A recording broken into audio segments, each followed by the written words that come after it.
উম, আমি এখন দাঁড়িয়ে আছি মরুভূমিতে। তো মরুভূমি দেখতে কিরকম? অনেকে এই বিষয়টা আমাকে প্রশ্ন করেন। তো যখন আমরা বাংলাদেশে ছিলাম, যখন আমি মরুভূমিতে আসি নাই, তখন আমার কাছে প্রশ্ন জাগছে যে মরুভূমিটা আসলে কিরকম হতে পারে, মরুভূমিটা আসলে কিরকম।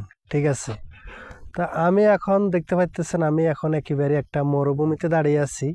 আমি যদি একটু পিছনের ক্যামেরা দিয়ে আপনাদেরকে দেখাই মরুভূমির পরিবেশটা। তো এখন কিন্তু প্রচুর পরিমাণে রোদ, আর মরুভূমিতে যখন সূর্য ডুবে এমনকি উলে সম্পূর্ণ দেখা যায়, যেহেতু মরুভূমিতে গাছপালা কিছু নাই, বাড়িঘর নাই, সেতুক সব কিছু মরুভূমিতে দেখা যায়। তো দেখতে পাচ্ছেন এটা একটা ছোট মরুভূমি, এখানে কারেন্ট নাই। তো এখানে দেখেন যে আমরা অনেকে বলি বেদুইন, তো ও সিস্টেমের মানুষ। যে এখানে মনে করেন ঘর দিয়ে তারা ছাগল চড়াইতেছে, মানে তাদের কোনো স্থায়ী কোনো ইয়া নাই, তারা অস্থায়ীভাবে এখানে মানে এখানে 5 মাস ওইখানে 5 মাস এরকম ঘর দিয়ে কিন্তু তারা এইভাবে মরুভূমিতে তারা তাদের জীবনযাপন মানে কৃষি খামারগুলা পরিচালনা করে। আমরা যেমনটা দেখতে পাই বিভিন্ন চ্যানেলে যে বেদুইন কাদেরকে বলে।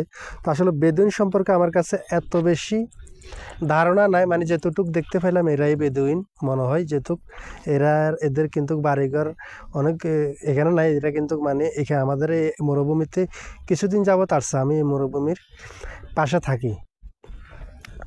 তো যারা মরুভূমিতে আসতে চান তারা কিন্তু এই বিষয়গুলো অবশ্যই প্রবলেম ফেস করতে হবে। মরুভূমিতে সম্পূর্ণ জায়গায় কারেন্ট নাই।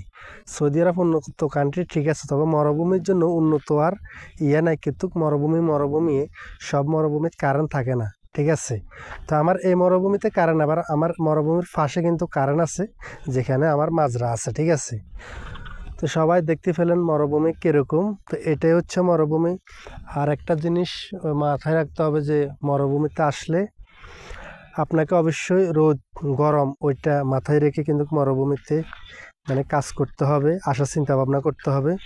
মরুভূমিতে প্রচুর পরিমাণে আপনার রোদ হয়, প্রচুর পরিমাণে গরম হয়। যখন দুপুরবেলা হয় তখন কিন্তু মানে যে মরুভূমির বালু আছে, যে আমি দেখাই, এই যে দর্শক, এই যে বালু, এই যে বালু, এই বালু কিন্তু গরম হয়ে প্রচুর পরিমাণে এখান থেকে গরম মানে গরম হাওয়া বাইর হয়।